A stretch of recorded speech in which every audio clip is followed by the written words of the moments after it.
د لنګون څخه وروسته اکثره وخت غواګانې له خپو څخه ولیږي او بیا د جګېدلو توان نه لري.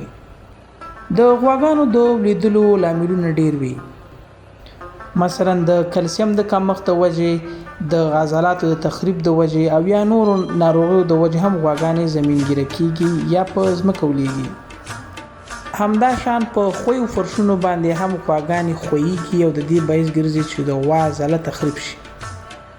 که چېرته ستاسو غوا له خپو ولیدله او په ځمکه پرته شوله او د درېدلو توان یې د لاسې ورکړه، نو بهتره دا ده چې زر تر زره مو غوا سره مرسته وکړئ او په خپلو خپو باندې ودروئ.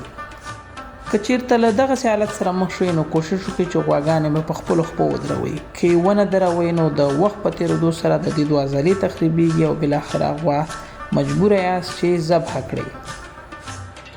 ځینې وختونه مالداران په دې تمه وي چې غوا ته د کلسیم ډراپ یا غذایي مواد ورکړي دي او غوا به په خپل وخت ودرېږي، خو داسې نه وي.